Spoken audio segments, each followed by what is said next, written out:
Outdoor adventure won't wait for engine problems. Things like hard starts, rough performance, and lost fuel economy are often caused by fuel gum and varnish buildup. Seafoam can help your engine run better and last longer. Simply pour a can in your gas tank. Hunters and anglers rely on Seafoam to keep their engines running the way it should the entire season. Pick up a can of Seafoam today at your local auto parts store or visit seafoamworks.com to learn more.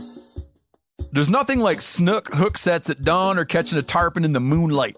Find your next fishing trip made easy on fishingbooker.com and experience the magic of the Sunshine State or any other destination on your fishing bucket list. Book a blue water adventure in search of sailfish or go snapper fishing with the kids. With over 6,000 captains and trips to choose from, planning your next one just got a whole lot easier. Download the Fishing Booker app on the Google Play or App Store, or visit them online at fishingbooker.com to book your trip today.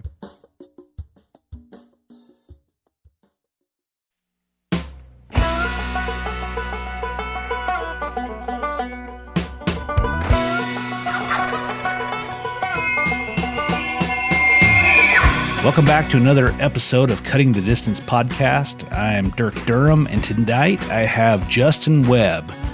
He's the Executive Director for the Foundation for Wildlife Management. Welcome, Justin. Thanks, Dirk. I appreciate you having me on.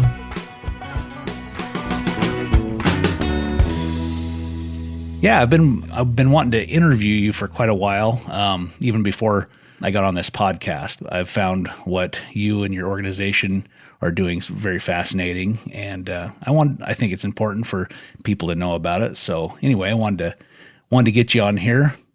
First off, tell our listeners a little bit about yourself. A little about myself. Well, I'm a passionate outdoorsman. Grew up off the grid in the backcountry of North Idaho. Spent most of my life hunting and fishing and camping, hiking the backcountry. I raised a family. My kids are grown now, and I've been able to kind of pour my heart and soul into what has become the Foundation for Wildlife Management, and just feel blessed to be able to do something for a living that I would do for free, given the free time. It's really near and dear to my heart, the mission of the Foundation for Wildlife Management, and watching the negative impacts of the overabundance of wolves transpire over a 10-year time frame was really saddening to me.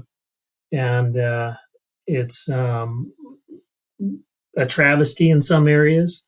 Some places it's not nearly as impactful, but something I'm very passionate about.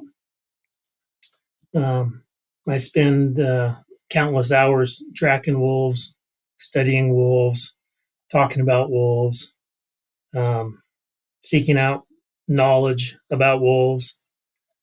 There's not a whole lot about my life anymore that doesn't involve wolves on some way, shape, or form.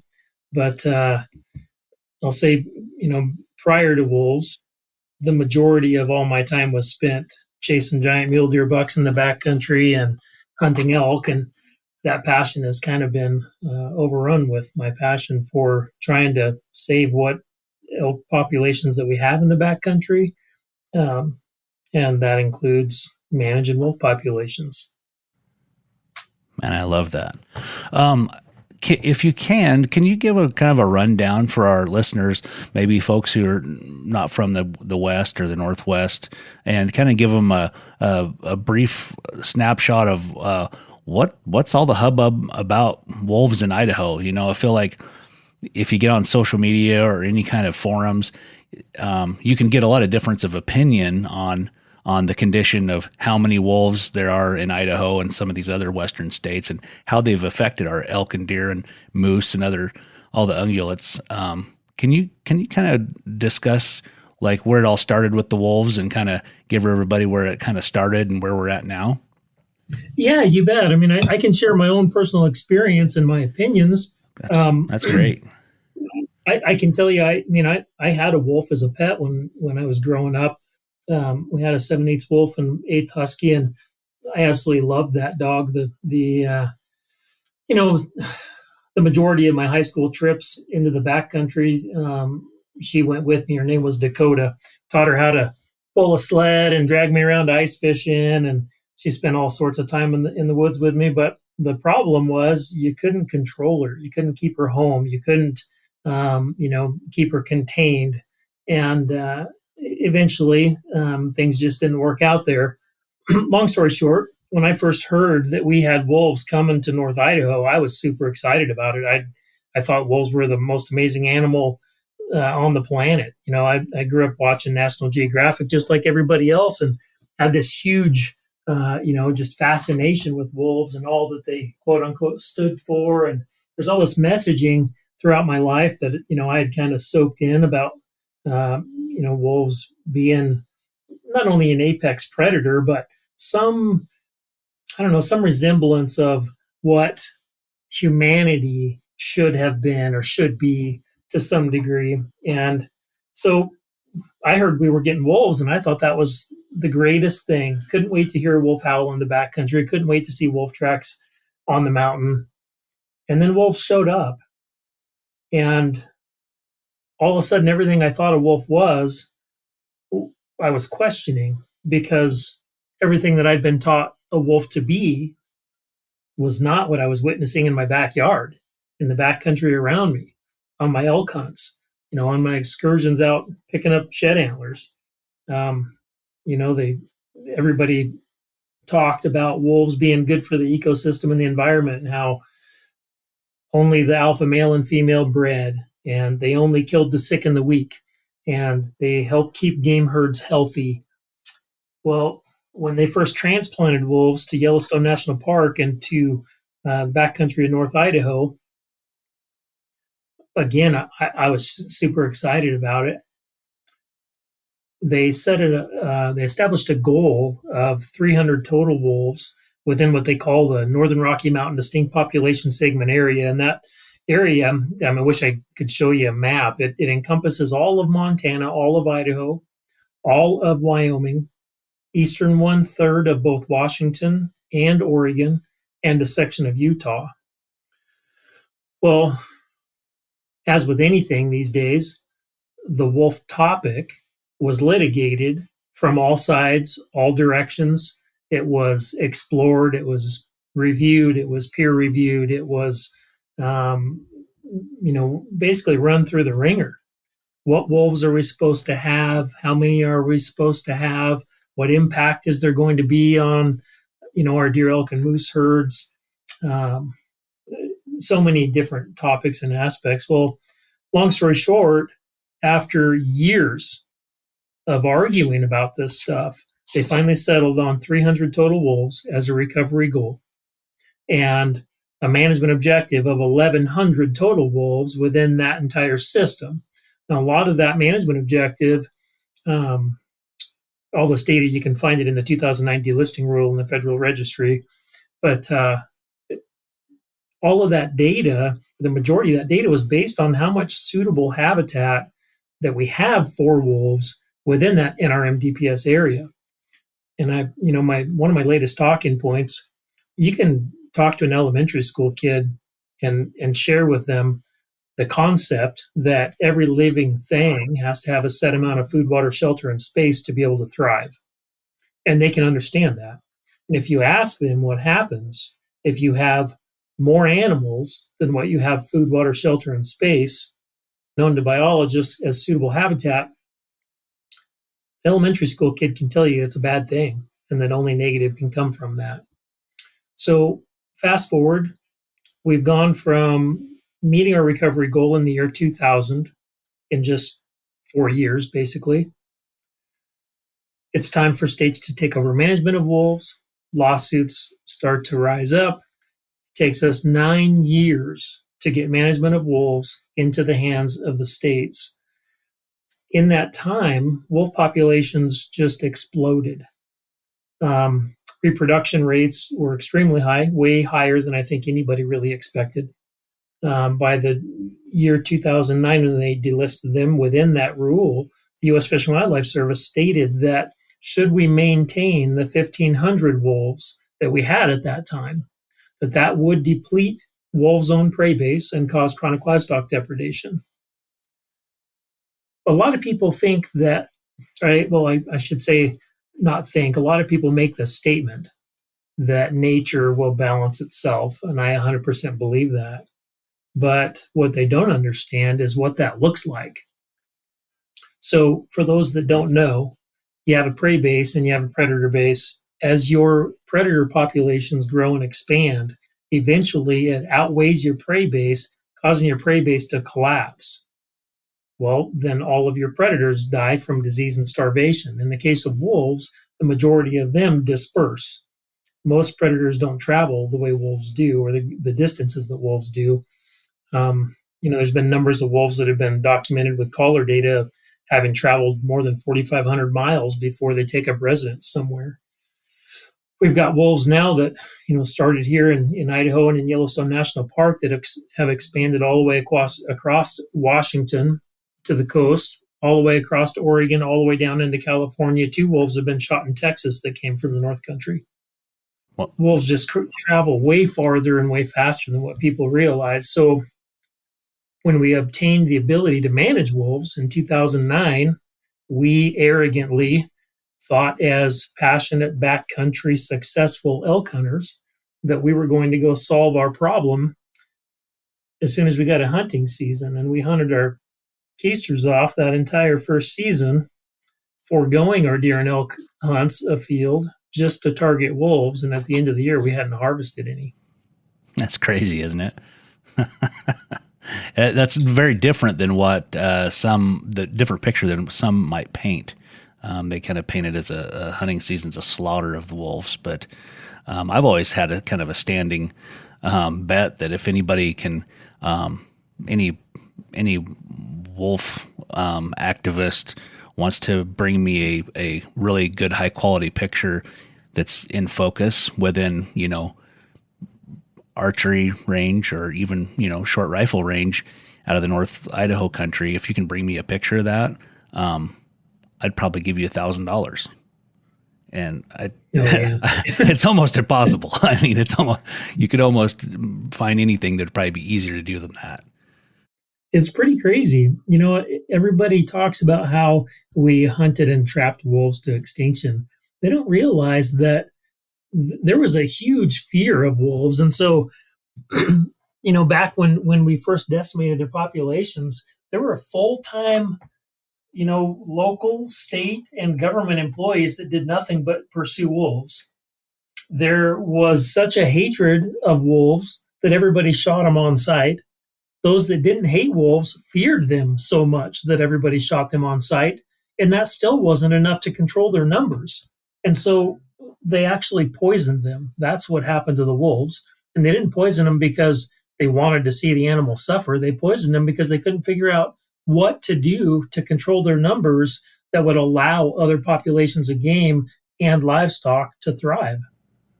Yeah. Yeah. Well, if we look back in history, for instance, the journals of Lewis and Clark, when they came across the Bitterroot Mountains, they nearly starved to death. They had to eat their saddles. They ate candle wax. They ate their horses. They were on death's door by the time they were saved by the Nez Perce Indians. And that country that they just traveled through back then, if you go there now, it's very similar type kind of country. I mean, there's not a lot of big game in those mountains anymore. Because in my opinion, I think because we let the wolves run unchecked up there for too long without any management practices, and they ate and displaced a lot of elk and deer and moose to where now it's pretty hard to find any animals up in that country. And some of the wolf advocates will say, well, it's all about habitat for the deer and the elk and the moose. But I think in 2014 and maybe even a little earlier, we started getting a lot of forest fires up in that country, burn a lot of ground. It's fantastic habitat. It was great habitat before, but now it's even, it's everything an elk could want. But they still haven't came back. Yeah, you bet. So it's tough. you can have all the habitat that you want. If your predator population is outweighing your prey base, there's not a whole lot that you can do to change that without controlling the predator numbers. And people don't understand that, as you mentioned, Lewis and Clark testimonies, journals, and what they went through.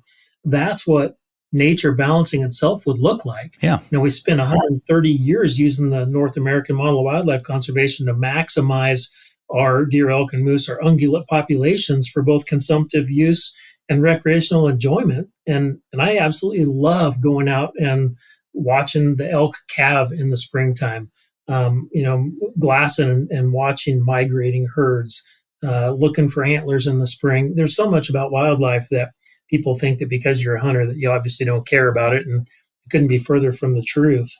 I don't want nature to balance itself. I want to maintain the abundance of wildlife that I grew up with so that my kids and grandkids get to have the experiences that I've been blessed with. Absolutely. So fast forward to modern day, and since we kind of talked a little earlier about how hunting wolves is just not a very good tool to manage their numbers, but folks have found success trapping wolves, and that's been used as a really good tool to try to keep their numbers in check. Why is it so important why is trapping such an effective method versus hunting? Well, I think to understand the gravity of that statement, that trapping is so much more of an effective method than hunting, it's important to look at the data. So in 2021, I went back and did a bunch of research and looking at tag sales and different things.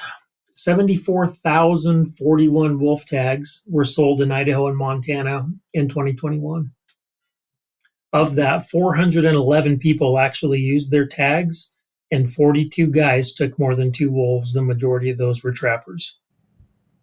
Wow. So, when you look and compare, let's say, a 30 or 35% success rate on an elk hunt, we're talking about less than 0.5% success rate on wolves. Now, when I say that, a lot of people think, oh, well, wolves must not get shot. And that's also not true, because approximately half of the state's harvest is via hunting. The difference there being the majority of those wolves that are taken while a guy is out deer or elk hunting is from just that. They're out deer or elk hunting and the wolves bump into them. It's not that there's a lot of people who have successfully identified the means to get themselves within rifle range of a wolf and be successful harvesting them with a rifle. It's that there's so many people in the woods during the fall hunting season that wolves end up bumping into people. And so I think that's one aspect that's important to realize. And the other part of it is folks don't realize how far and fast wolves travel. And more recently, it's almost a daily occurrence. If you follow social media at all, somebody will be on a wolf hunting page or something, and they'll say, oh, well, just go find the elk and you'll find the wolves. And I wish that was the case, but that's just simply not how it works. Wolves our wolves, specifically in Idaho, we've got an average pack size of 6, each having an average litter size of 7. 30% of our packs are having more than one litter because more than one female gets bred. And, and that data actually aligns right with Yellowstone's wolf report as well. I was shocked the first time I saw multiple size pup tracks within one pack. I did not believe that more than one female would be bred. And, again, I guess that kind of takes me back to the reason that when some people get frustrated by folks who are standing up for what they believe in, but they're bashing hunters for harvesting wolves, it's a lot easier for me to have an open conversation and dialogue with those people, and give them some grace, because just like them, I believed everything they believed before wolves were in my backyard. So kind of getting sidetracked, but bottom line, wolves are running a 250 square mile home range, often on a 3 to 5 week cycle. And it's real common for them to run 10 or 20 miles in a night. So, a guy will call me and they'll say, I'm going up Johnson Creek, and I heard there was some wolf tracks up there this last week, and I'm going to go hunt some wolves, and I'm so excited. I'm going to go kill a wolf. And it's hard for me to help them understand that Johnson Creek is 10 miles long and 5 miles across, and the evening those wolves passed through there, those wolves hunted 10 or 15 basins that size. And now they're 75 miles from there. It's it's difficult for people to really grasp how far and how fast wolves travel. So that brings me to back to the topic in your question: why is trapping so effective?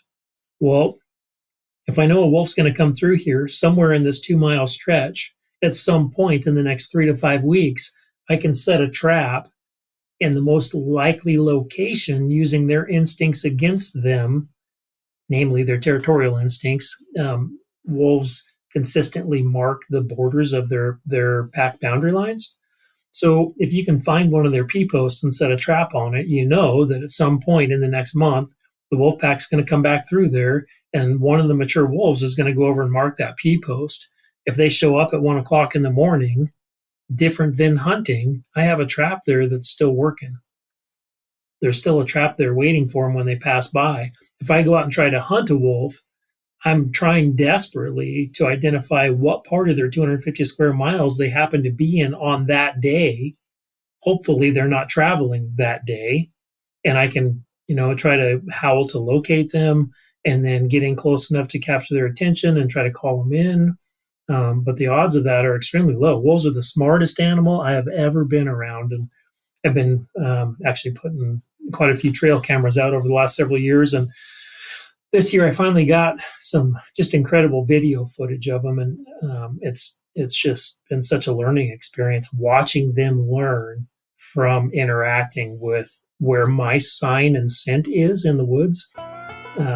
They're just such an amazing animal. But yeah, bar none, trapping is the most effective method that we have to manage wolf numbers.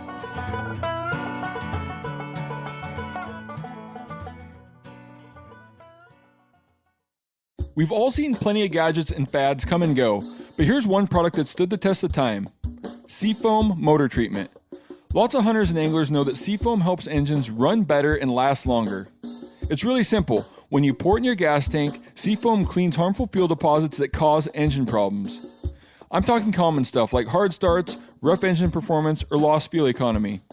Seafoam is an easy way to prevent or overcome these problems. Just pour a can in your gas tank and let it clean your fuel system. You probably know someone who has used a can of seafoam to get their truck or boat going again. People everywhere rely on seafoam to keep their trucks, boats, and small engines running the way that they should the entire season. Help your engine run better and last longer. Pick up a can of seafoam today at your local auto parts store or visit seafoamworks.com to learn more. There's nothing like snook hook sets at dawn or catching a tarpon in the moonlight. Find your next fishing trip made easy on fishingbooker.com and experience the magic of the Sunshine State or any other destination on your fishing bucket list. Book a blue water adventure in search of sailfish or go snapper fishing with the kids. With over 6,000 captains and trips to choose from, planning your next one just got a whole lot easier. Download the Fishing Booker app on the Google Play or App Store, or visit them online at fishingbooker.com to book your trip today.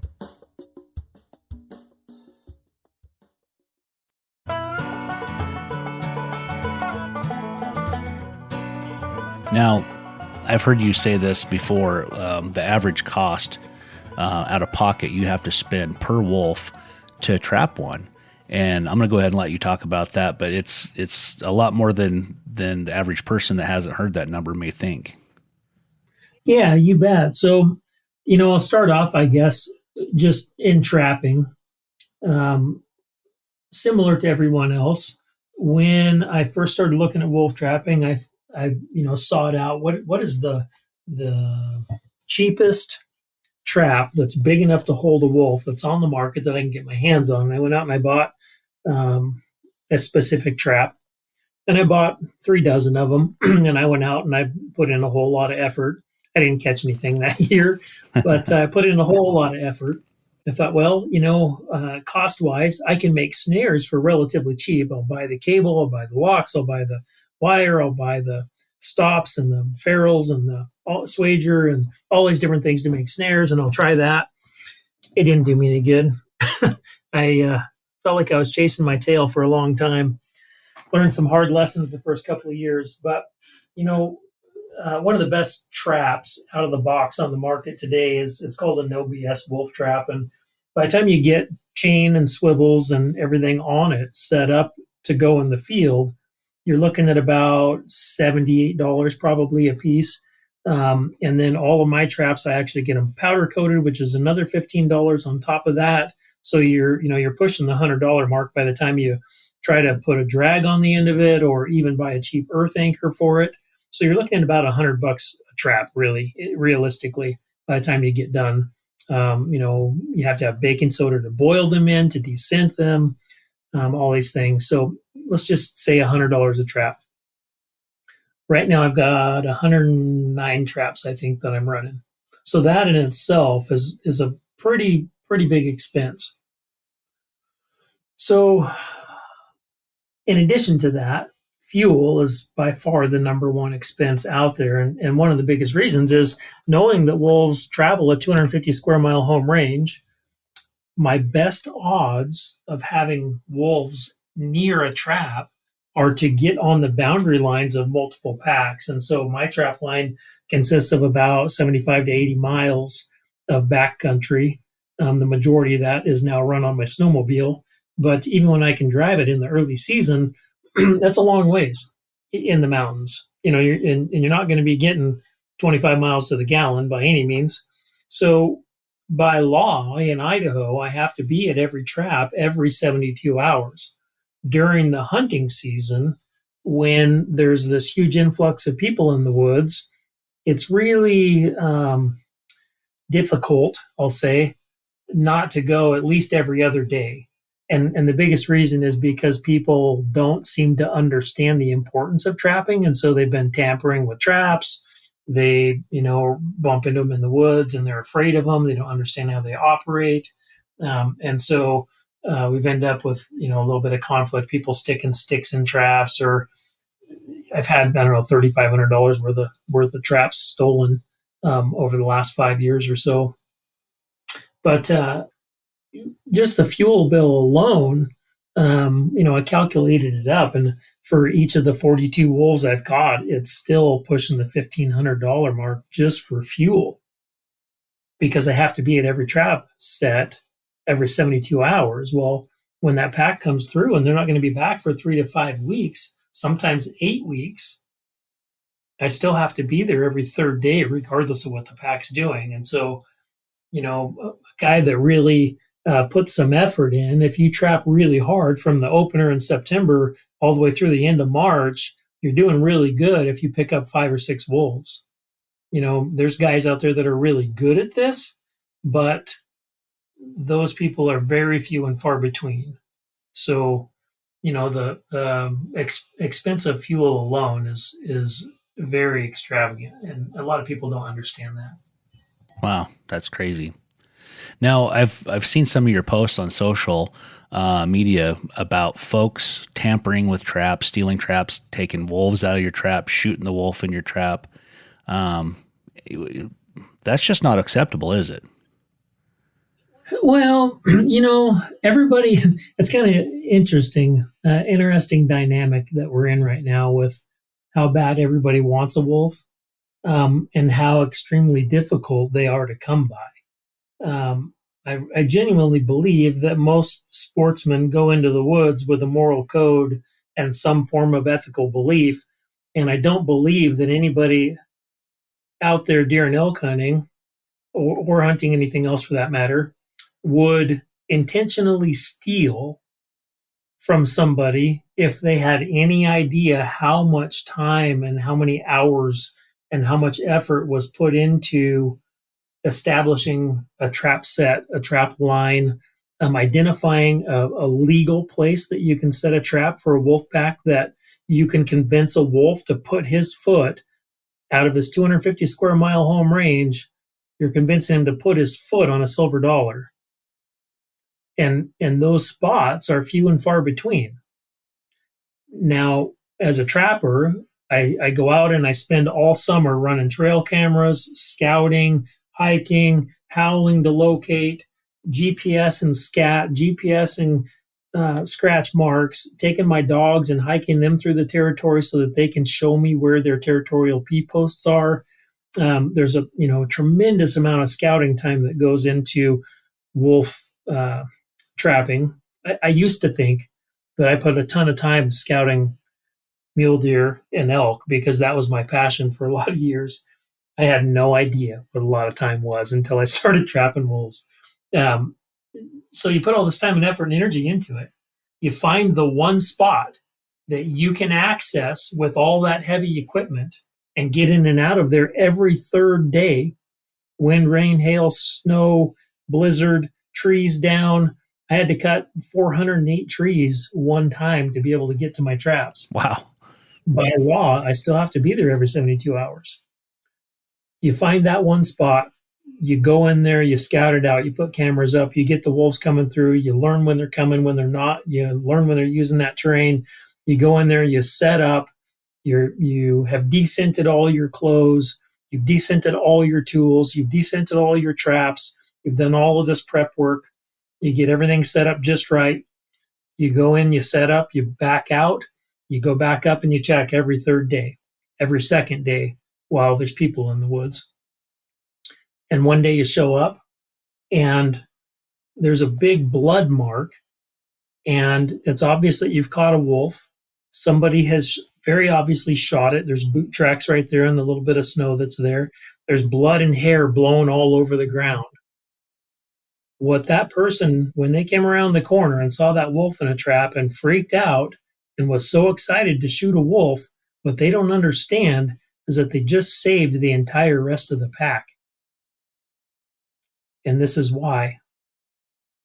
If you get a wolf in a foot trap and it's alive, the last thing the entire pack knew was their buddy was standing right here. And that night and or the next night, they're going to be right there again.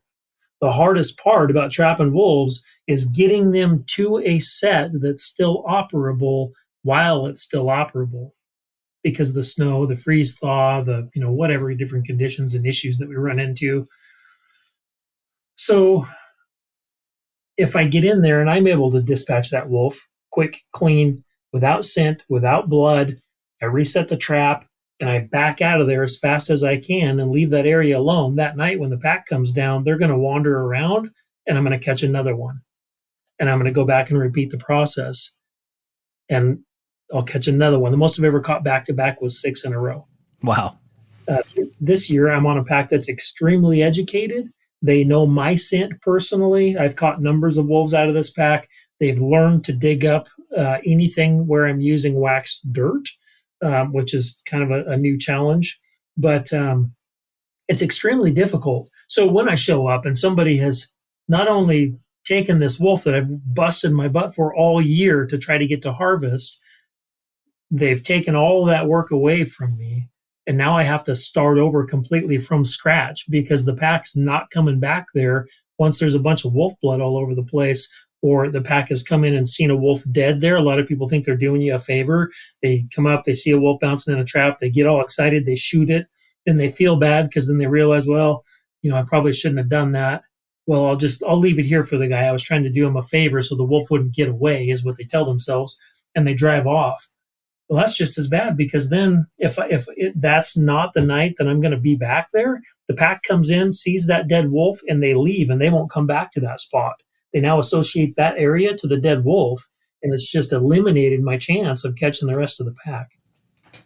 Wow. So, there's a lot that goes into that. And, I'm not going to lie, there's also there's a sense of accomplishment and an award of such. You do all of that work, and that's not the reason that I'm trapping wolves. I'm not trapping it to say, look at me. I'm not trapping it to have a wolf pelt on the wall. I donate most of my wolf pelts to generate funding for the program. But when the little bit of reward and satisfaction that comes out of all of the effort that goes into it gets taken from you by somebody that you're trying to help, by doing all that work, it kind of breaks your heart. Oh yeah. Yeah, that would be heartbreaking. So much work. And then finally you get one and somebody took it. Dang it. Or Yeah. yeah. Oh, that's brutal. So for our listeners that love a good challenge and they're like, this sounds like something I would really love to do. What's the first step in getting set up to start trapping wolves? Do you have to take any courses with the fishing game? Do you have, what's square one? You do, yeah. So step one would be to get on the Idaho Fish and Game websites, click the education link, find the trapper education link. You have to have completed a trapper education course, and you have to have completed the wolf trapper education course. So go get on their website, sign up. I believe the way that system typically works is once they have enough participants interested in a class at a set area, then they hold the class. So you definitely want to go talk to them at the regional office and get yourself signed up. Second, start saving all of your receipts for anything that is related to your targeting of wolves. You'll need that for your wolf harvest expense reimbursement through the Foundation for Wildlife Management. Then I would do a little bit of research, not only into wolves and the wolves in the area that you intend to trap, but into gear and supplies, the things that you really need. There's snaring and foot trapping, and there's a time and place for each, where they're each most efficient and effective. I personally prefer foot trapping, and for that very reason, if I get one caught in a trap, the last thing the wolves knew, even if I drive in there and it spooks them and they leave, is that their buddy was standing right there. And so they're going to come back and look for them. If I snare one, I better snare all that I can the very first time that they're there, because if I don't, odds are they're going to spook and not come back to that location. So I would start doing some research on what you want to be, what your preferred method might be. I can tell you that it's a whole lot more fun and exciting to walk up on a live wolf that's looking you in the eye than it is to walk up on a dead wolf that's frozen to the ground in a snare. And so, for that reason, I typically try to foot trap everywhere that I can. Snares definitely play a big role, especially once a wolf pack is educated, or a certain wolf's educated to foot traps. But, and then if I had one tip to give somebody new that's interested in targeting wolves, it's buy enough trap. I started out with the cheapest traps I could get my hands on that everybody said was a good wolf trap. And those traps they're great for specific instances. Summer trapping being one of those, when you don't have to deal with freeze and thaw conditions where you end up with 6 inches of snow and then it rains on it and then it freezes. Those lighter traps with less spring tension are a whole lot more usable. They won't freeze to the ground if you're not dealing with freeze thaw issues. That No BS Wolf Extreme Trap is my go-to personally. There's lots of traps on the market. Alaska number 9 is another one that I'm very confident in. Those are a little on the spendier side. There's a new trap made by Duke. It's a Duke 850 Wolf trap that now that they've got some adjustable pan tension on the new version of that trap, I really think for cost efficiency, that's going to be a really good trap for a guy to buy. But I'd say, start out with no less than a couple of dozen traps. I tell myself to never set just one wolf trap. If I set one in the ground, I'm putting at least 3 in that area, because wolves are pack animals. And although they may be a mile apart when they come hunt through a basin, oftentimes they're traveling together. And if you catch one, odds are there's going to be others roaming around, investigating around that wolf that's caught. And so I've caught doubles numerous times just from having more than one trap there. So buy the most trap you can afford, buy enough trap, something that's beefy and going to break through freeze thaw conditions, crusts. And then I'd say take your dog into the mountains and start watching their behavior. Anything your dog pees on, stop and investigate it. my dogs are invaluable on my trap line. I wouldn't know half of my set locations without watching my dog's behavior. Um, GPS. I started GPS and wolf scat and road systems, and it sounds silly at first, but once you have covered enough territory and you start identifying these crossing points where a wolf is actually close to a road, close enough for you to be able to access it with these big, heavy, bulky traps, you'll start noticing a pattern if you put it on a GPS or on a map. And that's been real valuable too. So those are the things I would suggest doing, to get started. Go get your class done, start researching what style of trapping you prefer or would like to do. Talk to some trappers. Take a trapping course. We have a F4WM started putting on a Wolfers Summit. We had one this last July, was our first one, and we had 16 of our top producing wolfers from our program come and give instruction on how to be productive and on mistakes that they've made, sharing the ins and outs and do's and don'ts and what they believe to have helped them be successful in the woods. And we had over 100 people attend last summer, and our next one next July. It's the weekend of the 19th and 20th, I believe. But you can look into that and come join us for that. I learn a lot from YouTube channels. There's a lot of really good YouTube videos out there. Just start familiarizing yourself. But I would have to say probably the largest thing is prepare yourself mentally. The patience and persistence. There's nothing that's ever challenged me in the woods the way wolf trapping does. And most people, after a month of not seeing sign of life where they've put wolf traps out, give up and throw in the towel. So I would also say, prepare yourself for the long game mentally, because it's brutal out there.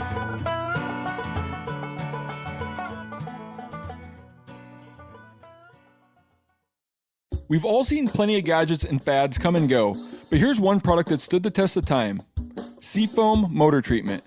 Lots of hunters and anglers know that Seafoam helps engines run better and last longer. It's really simple. When you pour it in your gas tank, Seafoam cleans harmful fuel deposits that cause engine problems. I'm talking common stuff like hard starts, rough engine performance, or lost fuel economy. Seafoam is an easy way to prevent or overcome these problems. Just pour a can in your gas tank and let it clean your fuel system. You probably know someone who has used a can of Seafoam to get their truck or boat going again. People everywhere rely on Seafoam to keep their trucks, boats, and small engines running the way that they should the entire season. Help your engine run better and last longer. Pick up a can of Seafoam today at your local auto parts store or visit seafoamworks.com to learn more. There's nothing like snook hook sets at dawn or catching a tarpon in the moonlight. Find your next fishing trip made easy on fishingbooker.com and experience the magic of the Sunshine State or any other destination on your fishing bucket list. Book a blue water adventure in search of sailfish or go snapper fishing with the kids. With over 6,000 captains and trips to choose from, planning your next one just got a whole lot easier. Download the Fishing Booker app on the Google Play or App Store, or visit them online at fishingbooker.com to book your trip today.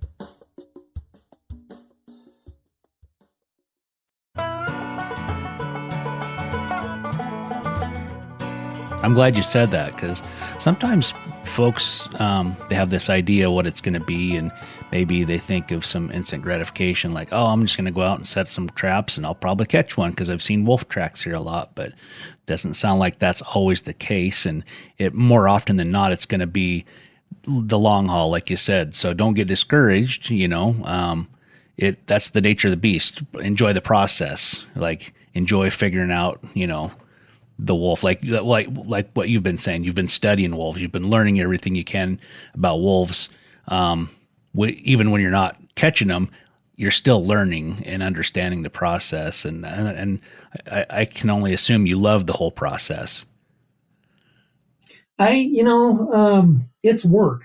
I'll see that. You know how when you and your buddies are young and you're gung ho and you found this basin on a map that there's no way any person in his right mind has ever gone there to hunt elk. And you go there and you love the trip, and some idiot, usually me, shoots a bull in this backcountry basin that's 5 days hike from anywhere. And by the time you get that last load to the truck, you just looking at each other like you're a bunch of idiots and asking, why did I do this? Yep. Wolf trapping's very similar. You question your sanity a lot then. Yeah, you definitely do. It's just a lot of work. I've been really blessed in my hunting career, and I've taken some real unique specimens, deer, elk, bears, for what our ground has to offer. And I'll tell you, there is nothing in our mountains that have ever challenged me the way wolves do.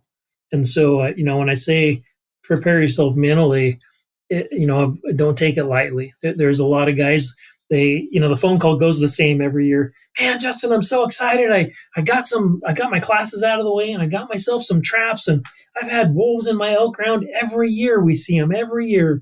I'm going to go catch me some wolves. And I tell them, rah, rah, ree, you go get them. I'm so excited for you.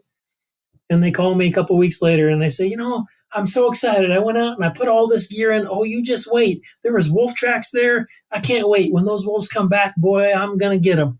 And I tell them, rah, rah, ree, go get them. I'm so proud of you. Good job. And then 2 weeks later, they call me and they say, I don't know what happened. So, what do you mean?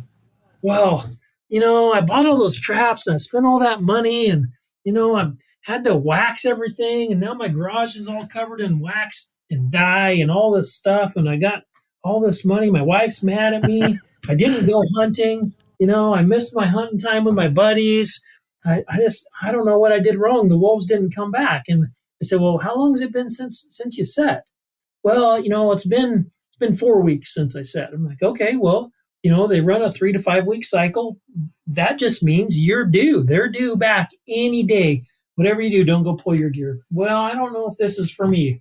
I tell them, just don't pull your gear. Be patient. They'll show up. By the next week, it's the same phone call. It's, oh, I don't know, man. I'm going to go pull that gear out of there. I got to get back to work. I've been going up there every second day, and I'm out of gas money, and I just don't know what to do. And I'm just begging them, man, if you've waited 5 weeks, now is the time. You're about to catch a wolf. Do not give up. Hang in there. Hang in there. And then that night I'll get a phone call, and he'll say, you'll never guess what happened. I drove up the mountain and there's a wolf standing there in my trap. And it's the guys that push through, that stick it out through the long haul, that produce every single year consistently. Most guys, by the time they get to that 5th week, throw in the towel. Yeah, I can see it's a pretty daunting task, really. Yeah, wow. So I have to ask you, big buzz today on social media. Colorado released wolves. What's your take on that? Well, there's several different thoughts that go along with that topic. First and foremost, we've got collar data that shows wolves being in Colorado for years. Sure. There's ample amounts of information showing that Colorado already has wolves. So this whole ballot box biology concept, it just blows my mind. I genuinely think that these people that vote on stuff like this, that they're the ones that have it stuck in their head that nature needs to balance itself. Those people don't realize that Colorado has 3 times the elk population that Idaho had when wolves came here. Right. And they don't realize that unchecked, unmanaged, that wolf population, once it really gets established, is going to explode, and it's going to destroy that elk population. And I don't think that they recognize the gravity of that, or what that actually looks like. It's really sad. I was at the NASC summit last year in December, and it was over in Bozeman. And for those that don't know, the NASC summit, it's the National Association of Sportsmen's Caucuses, basically state game management agencies and legislators that deal with natural resources all come together once a year to uh, hash out and discuss, natural resource topics. So I'm at this event, and I'm waiting in line for our dinner, and I've been talking with the gentleman standing next to me for quite some time. It's a long line. I get up there, and as the guy's getting his food, after I've been spewing all this information about wolves and wolf issues and the things we've been doing in Idaho and all this stuff, I find out the guy is actually the assistant director for Colorado Fish, Wildlife, and Parks, and he's in charge of the wolf transplant program. Oh, wow. And it was interesting just listening to his perception and kind of the somberness in his voice when I asked him what he was going to do. And it was kind of an eye opener for me at that point. And again, this was a year ago. I didn't honestly expect this to transpire. I figured that with the devastation that's taken place and the complications with managing wolves in Idaho and Montana, that they would have paid a little better attention to what's taken place here and how difficult and how much of a task it's been to try to manage wolves, and that they would have stopped the transplant program and let them just naturally, become part of it. What Colorado does not have, that we're blessed with, is the right to trap. And Colorado does not have a mechanism to control wolf populations. Wow. They didn't get all that stuff figured out beforehand. Well, they lost their trapping years ago.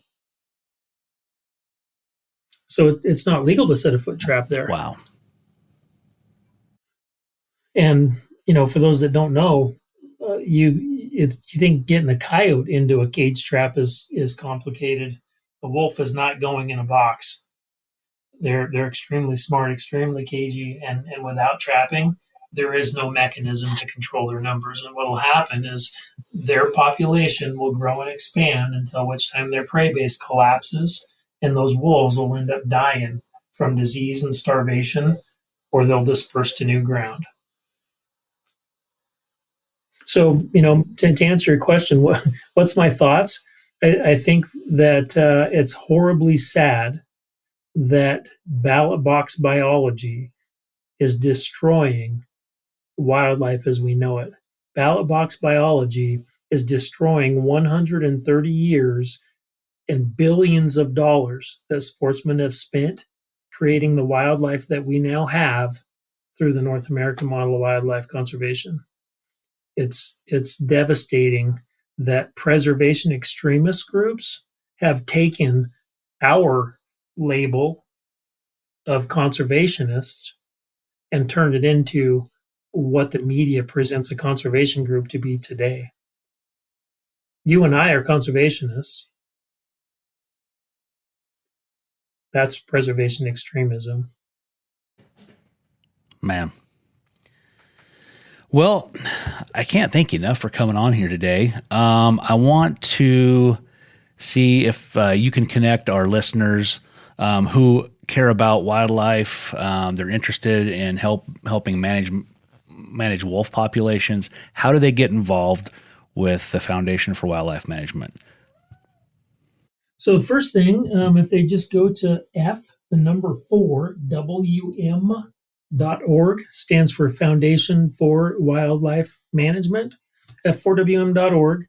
Hop on there. You can join. You can donate. We've got 5 chapters in Idaho. We've got a chapter in Sandpoint, one in Coeur d'Alene, one in the Clearwater region, based in Lewiston. That's where our banquet is anyhow. We've got one in Salmon. We've got one in the Treasure Valley. That banquet's in Caldwell. And we also have 4 in Montana, one in the Flathead Valley there in Kalispell, one in Libby, Montana, one in Trout Creek, the Sanders County chapter. And then we just have a new one that's just started up down on the Bitterroot there in Hamilton. Each of those chapters has a fundraiser banquet. Our first one is January 27th up in Kalispell. Sandpoint's February 10th. We've got a couple in March, and all the way through to, I think, our last banquet of the year is Libby's May 18th. Always looking for donors, supporters, assistance, help gathering donations. Constantly looking for volunteers for each chapter. We challenge all of our chapters to do one of a few different things. First and foremost, the fundraiser banquet is where the majority of the membership comes from. That's where the majority of the income comes from. It also gives us an excuse to advertise, kind of gets us out there in the public eye, gives us a great opportunity to we always get up on the stage and give a little bit of educational speech during those fundraiser banquet events so that people can come to better understand the wolf problem and what's really taking place out there. And then we also have trade show booths. Each chapter, I challenge each of them to attend a trade show booth, whether it's at the fair or their local sportsman show or whatever it happens to be. We last year we went to Grand Slam Club Ovis, the Sheep Show, the Western Hunt Expo. This year we're doing Sheep Show and Western Hunt Expo. But look us up online, join, donate. Our contact information's on there. If you click the About section, all of our boards, we've got a board of 9 people. The contact information for each of those board members is in there as well. If you have other questions and don't want to listen to Justin's voice, I think a lot of people get tired of listening to me talk about wolves once I get started. But we'd love to have you be part of a chapter. Like I said, we're always looking for help. It's a pretty amazing program. When I go give a presentation to people that are wanting to start a chapter, I always tell them, share your why. What is the reason that this is important to you? And I'll just tell you and the listeners, bar none, my favorite experience in my life is, hiking in the dark up a ridge line during elk season and sitting and watching the sun come up with elk bugling in the basins below me. And I firmly believe if we don't control our wolf populations, that your kids and mine and their kids will not get to experience that. And that, I think, it would be just devastating. It's our wildlife is a big part of what makes Idaho and Montana, what it is. And the reason that I love it so much, and I think I speak for a lot of sportsmen that are passionate about wildlife. Yep, I agree 100%. That reminds me, I need to re-up my membership. So, super. If you just hop online there at f4wm.org, click the join button or the renew button, either one. I think it'll take you to the same place, but we can get you taken care of on there. But appreciate your support, and a lot of people don't realize. We've removed, we started this in 2011. We got our 501c3 in 2012, funded our first wolf in 2012, and we've now removed more than 2,100 wolves from Idaho and Montana with roughly $1.9 something million. We're just shy of $2 million that we've generated through memberships and fundraiser banquets. Just creating a mechanism that a guy that doesn't have the means to get out there and chase wolves can still be part of the solution. While you and I are sitting on our couch with our kids watching football, somebody is out there married to a trap line through rain, snow, sleet, hail, miserableness. Those guys need our help, and covering their expenses is the least that we can do. Absolutely. Well, thanks so much for what you do and your organization. Appreciate everything they put back into the outdoor community to manage these wolves, and maybe I'll get to see you at Western Hunt. I'll be down there at the Phelps booth. Super. Yeah, you bet. All right. Thanks again, Justin. You bet, Drew. Appreciate you having me on.